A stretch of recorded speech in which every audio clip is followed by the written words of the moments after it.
Yeah, TIDAL Check In, Elliott Wilson, man. I feel like I know this guy for damn near a decade now, man. It's funny because when I met him in 2012, around 2012, I think it was 2012, he was the hottest producer in the game. We're in 2020, I think he's the hottest producer in the game again, man. HitBoy. What up, Hit? We definitely almost a decade in, man, for sure.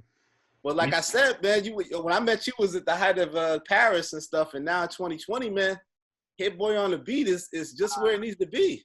It's a lot. It's just a lot more value now. You know, back then I was just kind of trying to get my engine revving. You know what I'm saying? Like it was a much more like rookie version of me now. Like I'm just so you know, I'm doing a lot of projects. Like I did 5 on Juice World album. I did a bunch of stuff on T Grizzly album. I did the whole Nas album. I got a bunch of shit on Shine album. So just the volume is getting crazier, and I'm just tapped in on a different level, man. Yeah, I was gonna ask you because I mean I've heard you say in interviews like as much as you love Paris and what a great moment was, it was like more of a simple beat, and like you've challenged yourself to be this producer that you can't put in a box, right? Show your versatility. For sure, and it's a beautiful thing too because you know I still I understand that when I do something simple, like if it's the most simple things are like the most genius things, and that like the beats that I make in like 10-15 minutes, just just the idea, those are the ones that usually go. Like if you even look this year, bro, I just did a Nas album, but I also got Polo G's biggest streaming song featuring Juice WRLD. I put that whole play together, and that's like his biggest streaming song, and that was a beat that was literally 15 minutes max, same niggas in Paris formula, just a quick cook up, and that's one of Polo G biggest records. So just for me to be doing that, and then also the integrity of working on a Nas album, is just like, it's just two different things, but it's just music at the end. Yeah, we got to talk about that too. With the Nas, obviously, I mean, that's one of the biggest things to talk to you about because I know with you it's very important. Like when you looked at a lot of your credits, you would be the one to have the best, the 1 or 2 hot joints of somebody's album that really were like these cultural moments. But you hadn't done a full project with somebody of the scale of Nas, like, and this transition you're making from producer to executive producer. Can you talk about that in relation to Nas and how that came about? No, for sure.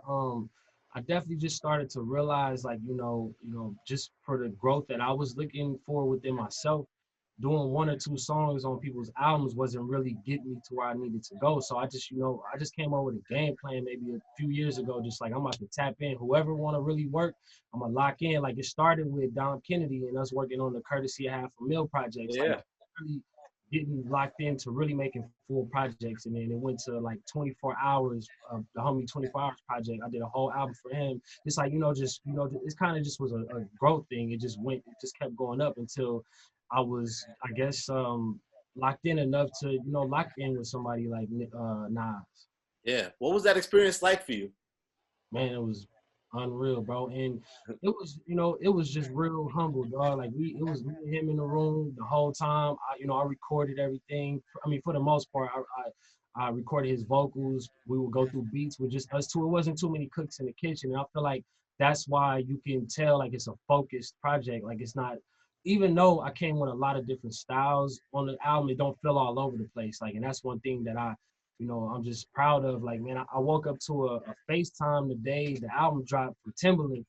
And, that's somebody that, I obviously, bro, before I was even thinking about producing, he was making some of my favorite songs. So for him to be, showing love to the Nas album and just showing that level of respect, like, I just was like, okay, this is definitely going to a new level now. Yeah. Besides the amazing production, can you speak on what it's like for what the key is sometimes as a producer to connect to the artist? Because I saw an interview where Nas was saying that one of the things he liked about you was that when he had an idea for a line or a verse and he was sort of testing it out, you would give him a lot of encouragement and say, no, that's dope. Go in there, lay it down. Was that your process with him? I do come from the era where people took a lot longer to make records, so that's already in me. But I also work with Juice WRLD. I work with Roddy Ricch. I work with Polo G. These are young guys who they getting in line by line. They might record 4 lines, listen to it, record 4 more lines, and I'm like, okay, this is Nas. You gonna bar up regardless. So make some records. Like if you got 4 bars, lay that shit. Let's think about it. Let's dive into it more. It was just, I took the knowledge I got from working with the young guys and then just, combined it with my passion from, when I grew up making music. Yeah. What was your most memorable moment with him making the album? Man, it was a lot of them, but just just a few times hearing him say like, this is some of my best work, or like, you know, when we made Blue Benz, he was like, man, this might be my favorite record I ever made. You Oh, know, Blue Benz, right? eyes, bro. So it's like for him to say that and for it to come off like that, that just gave me so much confidence to just keep making this shit what it needs to be. Yeah, I remember Blue Benz. You dropped that in the battle with Boy Wonder. We didn't even know what that was yet at the time. Nobody knew, but I mean, I knew I had to bring something out the hat because I knew he had something from breaking the cut, man. What was that versus experience like for you? Like to see the whole thing. You guys were early, you know, sort of like testing that concept out and to see what it's become. Like, what was that experience like for you? Yeah, we was like the underground version of the versus battle. Thing, like we kind of helped, you know, catapult the platform or whatever. But it was just fun, bro. Like just being able to, you know, firstly, it took a lot just to even want to go against Wonder because I know how many songs he got with Drake, bro. And it's like great memories associated with these Drake songs. As soon as they drop, you like, oh, he already won. It's like, okay, but we just going off beats right now. You know what I'm saying? And I seen a lot of, you know, obviously, man, Canada held it down. They was talking shit in the comments and all that. Yeah. It was a fun experience. Yeah. It must have been amazing to get on the low on this record. I mean, we talk about we're going to get a firm reunion, and then I hear Dr. Dre rapping, and he's shouting you out. Yeah, that was crazy, bro. For Dre to just, like, you know, take his, you know, that was the moment when he reconnected with the firm. Like, he could have said anything, but just for him to call me one of his favorites and even just shout me out, you know what I'm saying? And then you got Nas shouting out the IE, shout out to the IE. Yeah, I was going to say the hometown, right? So for it to connect like that, and it's bringing my world to his world into my world, it was just a beautiful thing. Yeah, I saw somebody shout. I was writing something about you, and I wrote like Inland Empire's HitBoy, and somebody's like, "That's right." Like, cause sometimes, you know, they lump you with the whole California thing, but you are very specific about Fontana, Inland Empire. Like, talk about your hometown and why is it so important that you still, with all the success, you still really rep the hometown.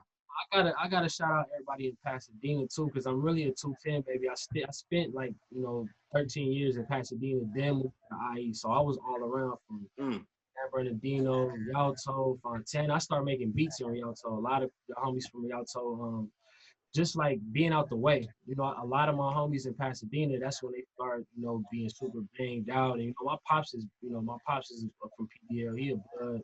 And a lot of the homies start taking that same route, but me being out the way in the IE, like I didn't have nothing to do but make music. You know what I'm saying? So I just, you know, just kept sticking with it, and it just helped me. I feel like to be where I'm at right now.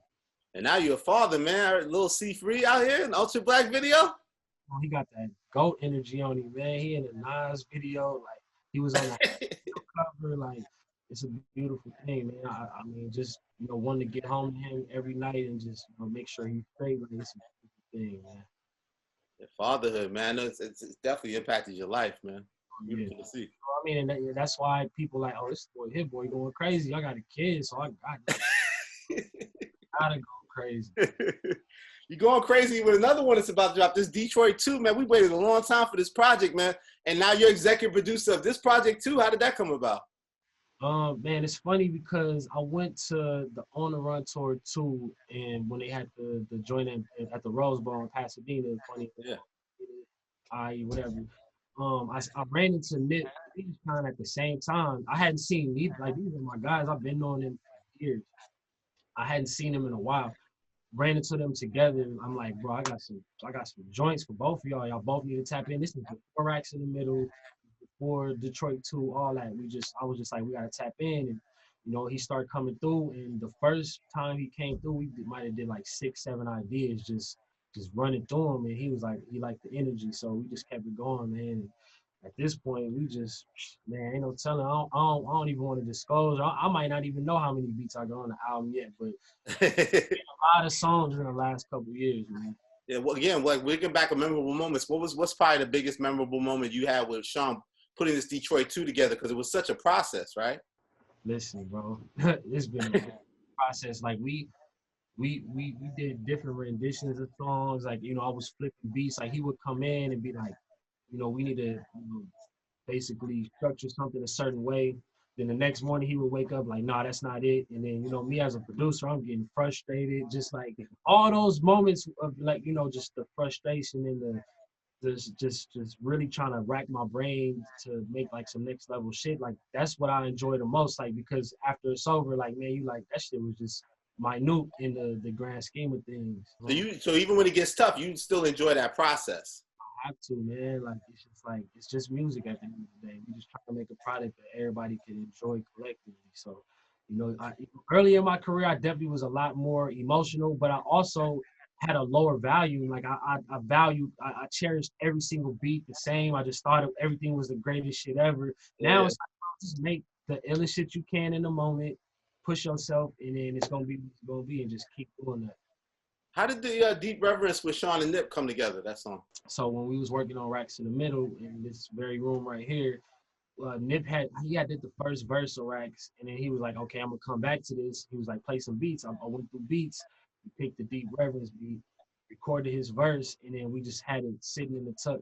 Obviously, rest in peace, Nip. Everything went down, and we had already been talking, me, Sean, and Nip, about Lincoln because we saw each other together. So I was texting Nip. It just didn't work out schedule-wise, but this is something I wanted to play for Sean anyway. So me and Sean was sitting right here just having a real-life conversation about a lot of things that he said in Deep Reverence. And I was like, bro, you have to say this in a song. Like, you got to let people know where you at with it, where you been, where you going. So I pulled up the joint. I was like, man, I got this Nip verse, bro. I just feel like I got to get this to somebody that is going to really take care of it and say something on it. So I gave it to him, and he just blacked on it.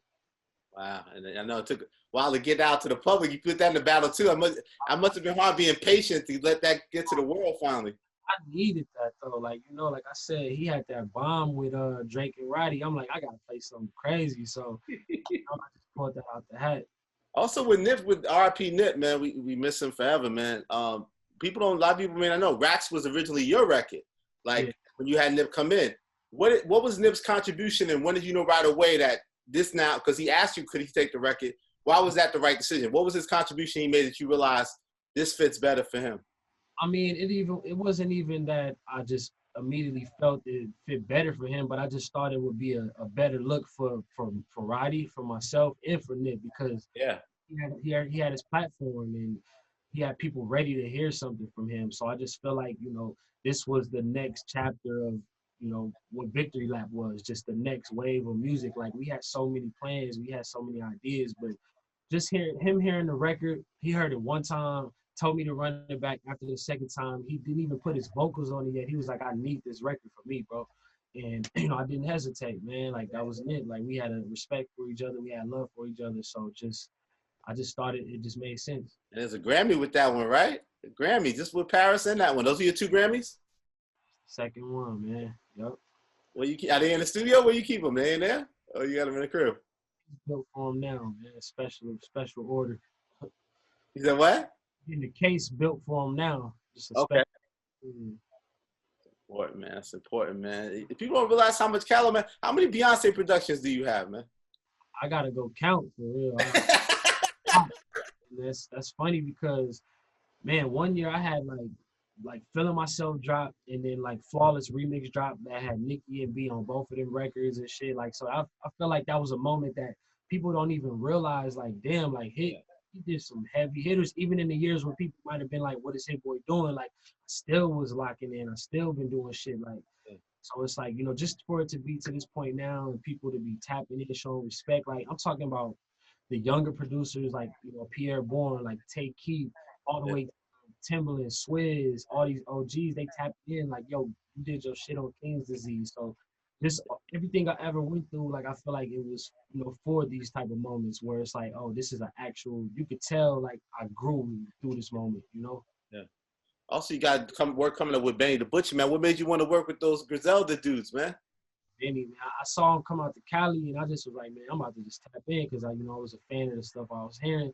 He pulled up, man, and we just made, like, the first song we made was just ridiculous. So I'm like, we got to keep this going. Before you know it, we had a whole album. That's just, I guess, that's just what's happening. Same shit with Nas, man. Like, people pulling up to hear beats and then leave with an album. So you just think with working with young artists like Juice WRLD, like watching them work so fast in their process, that's helped you sort of construct beats quicker too? Oh, no, definitely. Just like having an appreciation for, before I would be like, man, I make this shit so fast. How can these people love it like this? But it's like it's not about that. It's about the years I put in to be able to do that and make something that's, you know, just it's creating a wave, it's creating a vibration like a niggas in Paris, like a sicko mode, like a Rackz in the middle, Yeah. all these joints that resonate with people. Before we get out of here, like I know from the Jay-Z interview to the HS87 grinding, the Chauncey Hollis project, $500,000 with Dom K, like you still nice on that mic, man. How determined are you still to succeed yourself as an artist? I mean, that's always at the top of my list. I'm always recording. I'm always just trying to think about how I could elevate my personal sound. You know, wherever it ends up, that's just what it is. But you know, I definitely see a different respect on it now when I drop music and people tapping in like, bro, you going in. So it's just making me want to go harder. Yeah. And I noticed now too, you make sure we know a lot of times I hear that HitBoy tag on them beats, man. I don't get it twisted. Man, I had to do it, bro. Early in my career, I just like, you know, I had it. It's funny because I had a tag when I first started and I stopped using it. And then once I, you know, started doing the good music shit, I was just so far off the tags. And I was like, man, watching Metro, watching Mike Will, watching Mustard. I'm like, these dudes is killing it and they connecting their brand. You know, a lot. I've done so many big records, but you just don't connect the brand a lot of times. That's why I'm so thankful for Nas, you know, locking in with me on the King's Disease because, you know, you see now, like I can do a cohesive project. I can bring out different type of sounds. I can make it classic but modern at the same time. So, you know, it's just all been about the growth. Ooh, anything else we should expect this year? Maybe sneaking in we don't know about yet, or 2021? Just gotta stay tuned. You know, I'm gonna let y'all know ASAP. All right, Hit, man. I just had to check in on you real quick, man. You the hottest. I wanted to make sure you still take my calls, man. You know what I mean? Man. All right, Hit. Continue success, brother. Bro. Yeah, TIDAL Check In. HitBoy.